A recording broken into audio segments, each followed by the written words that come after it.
Yo, what's up?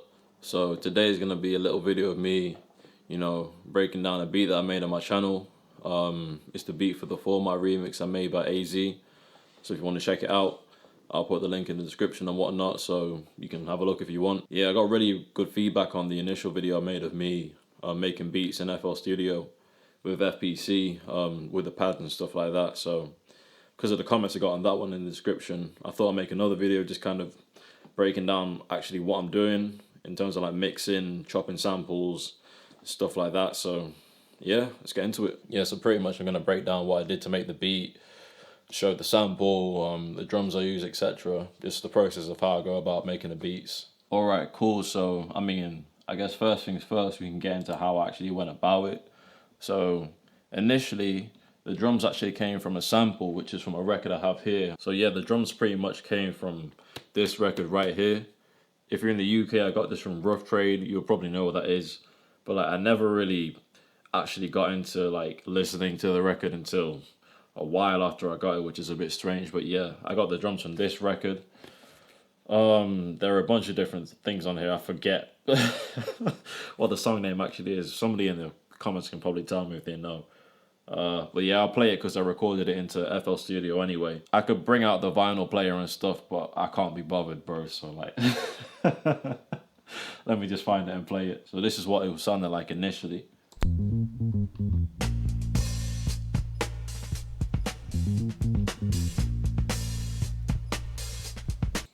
Yeah, so that's pretty much how it goes.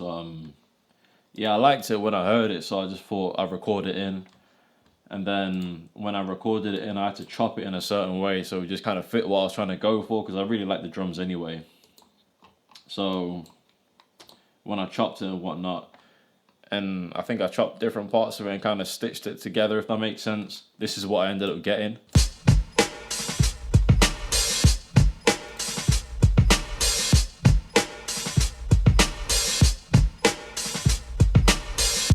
Cool. So that's it with the effects on and stuff like that.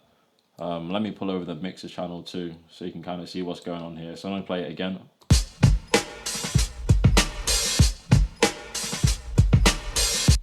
All right, cool. So what have I got going on here, right? So as you can see, I've got the drums. Actually, they're going into channel 7, which is right here. So let's check out what the channel's looking like.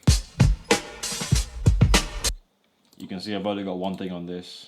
That is Maximus, and I'm only using the Maximus here. What have I got going on?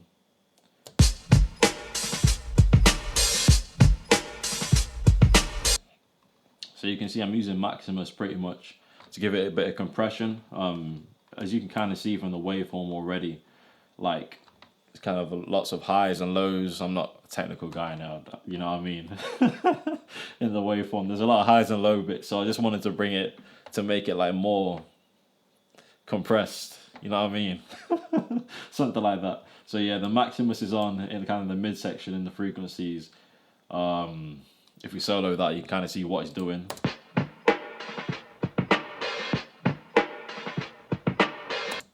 So you can kind of see the transients and the snares and whatnot. It's kind of compressing it, I think, to make it sound better. It's the worst video ever. And yeah, so I've got that going on. And then you can see I've got a low cut as well, about 40 hertz. I'll kind of explain why later, but pretty much to make it simple, like I put in a bass line at a later stage. So I cut it at 40 hertz so the bass has space to actually be there and not clash too much, if that makes sense.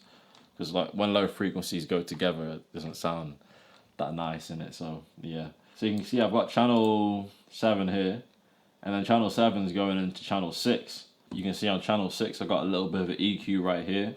It's kind of boosting up where the kick is, if you can see the waveform. Just a little bit, it's not too much. And then I've got another compressor too. It's a waves compressor, I got that for free at one point. Let's see what he's doing.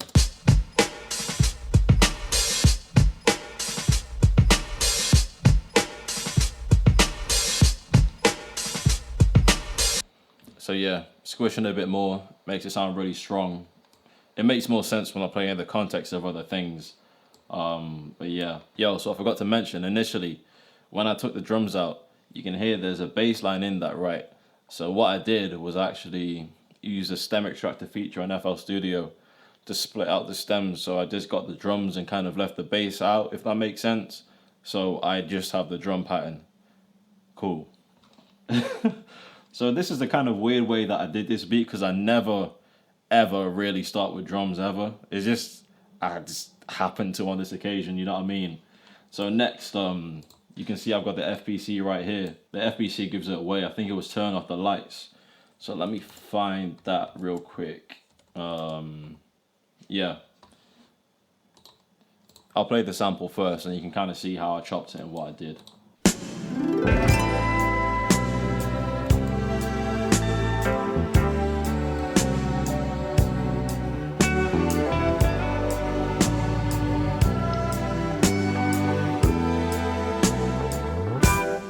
Turn off the lights. Fire. It's been ages since I heard that, but yeah, I took parts of that record and then I chopped up like the bits that I like. I don't really have a method most of the time when I'm chopping up. I just take the bits that sound good to me, put them in the pad and kind of mix it up to see what happens, pitch it up and down or whatever. So let me show you what the chops sound like by themselves when I took the bits that I liked. I'll play each pad. So first one, second,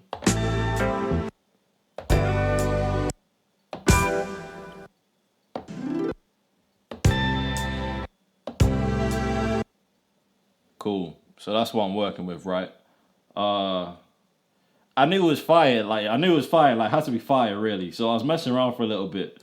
I ended up pitching it up quite a bit, as you can kind of tell from the final beat, anyway. So let me pitch it up here. As you can see, I just turned up the pitch dial.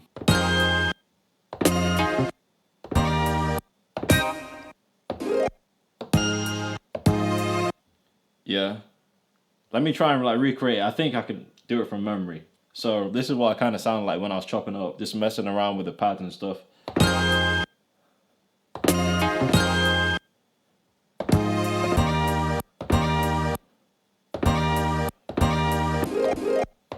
Yeah, that's it, that's it.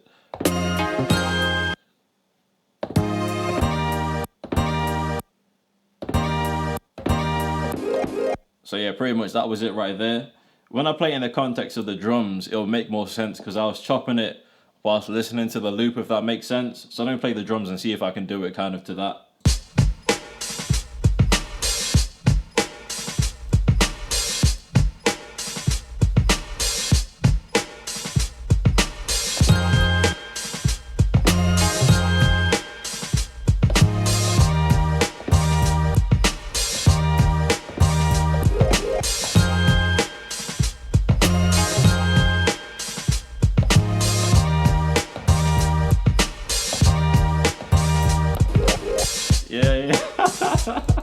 Yeah, you get the idea in it. So yeah, that was how I chopped it. When I chopped it, I was gassed. I can't.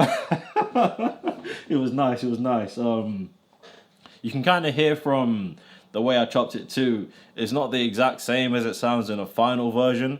I can kind of explain why when I get into it. So I tracked that out. Not tracked it out. I exported it into like a waveform, so you can kind of see I get this in the end.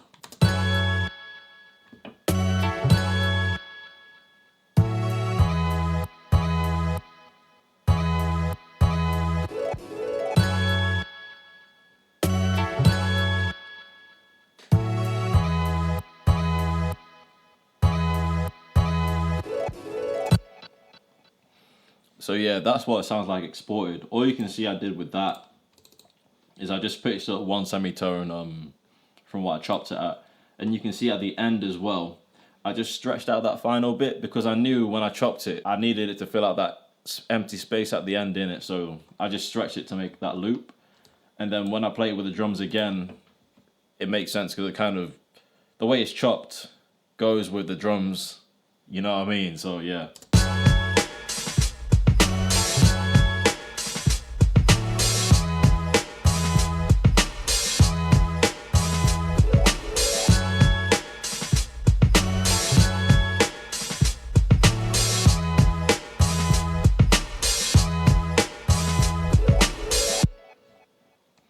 yeah. Yeah. To get more into like the sample and what effects I'm using on it, let me just break down the mixer channel so you can see it's going to channel 2, which I call sample, right? So what's this got on it? I send it to a delay right here. So if I turn it off, you can see the sample just sounds dry in itself.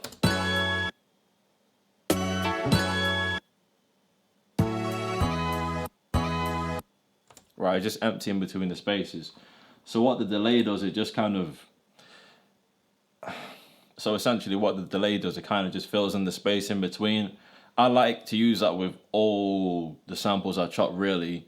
And I'll either turn it up and down in the mix so it's not as bait, if that makes sense. So the delay will fill out the space. I use something called spear delay. Just, you can use any delay, it doesn't really matter. And I just turn up to kind of match the tempo in the actual project. So this is what, 96.5, so I'll turn it up to like, what's this? Yeah, I think just an 8th beat delay, something like that. I use another effect called wider. This is free, you can get it online. It'll just put it more into the stereo field so it sounds like it's going off to the side. Again, fills up some space in the mix. And then the final thing I have on it is an EQ. If I can find that. Where the hell is that? The final thing I have in it is an EQ, but yeah, I don't know what it's doing because I can't open it. It's probably just EQing out some highs or something like that. It doesn't really matter. That's what I'm trying to say. So yeah, I've also got something called frequency splitter here. So what I like to do as well, you can see the channel is split into something I call S-bass, which means sample bass pretty much. So what that will do is it will send the low end to its own separate channel. That will let me do things like if I want to make the low end mono to make it sit like tighter in the middle, to make it hit in the middle. I like to do that sometimes just to make it more like strong or more like emphasize, if that makes sense. I've also got a cut on that at 50 Hertz using Maximus, again just to give space for the actual bass that I played into it. And I have an EQ on there which is doing nothing. Maybe I just use it to see kind of where it was sitting in terms of where the sample bass was too, so it wasn't clashing in terms of what it looked like in the frequencies, if that makes sense. So yeah, that's what I like to do with that.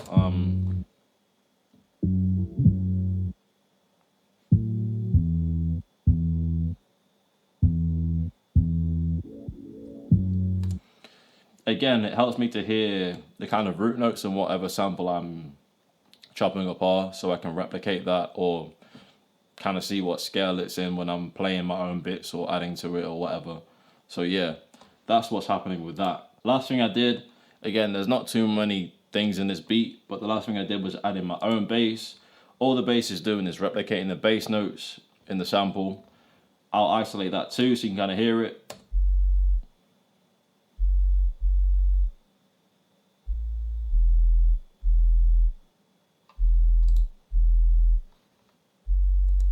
Again, if you're not wearing headphones, you probably can't hear anything. But it is there.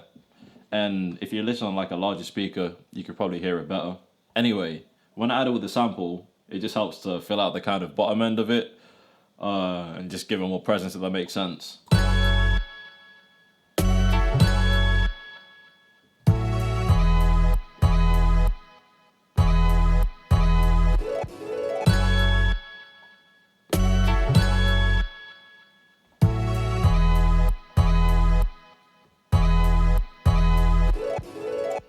Yeah, I like it as well because it makes it sound like mean, you know what I mean? Like, just got that bass to it.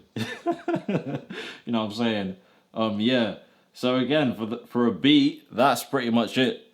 The last thing I did was just track out the vocals from AZ's The Format. Again, I use FL Studio stem extractor like I did for the drums. So I isolate the vocals. Again, it's pretty clean. Obviously, it's got some artifacts here and there, but for the sake of a remix, it works. Play that all together, see what it sounds like. You know the chronicles, the shit that if mama knew, the stress, the drama do, the text phenomenal. Rapid fire, pecs through the abdominal. You bastard liars, me who's the honorable. yeah. Yeah, if you want to listen to that full thing, I'll link it in the description and whatnot. Yeah, hopefully that was an alright video. I can make more like this in the future if I'm just cooking up or something. I might make some of me like cooking up on the MBC or something like that if that's something you guys want to see. Or just me cooking up from scratch with the pads, whatever, innit? Yeah, hopefully that brings a bit more context in like kind of what I'm doing. You know what I'm saying? This is the most unserious video ever. If you want to see more, let me know. But yeah, thanks for watching, man. Peace.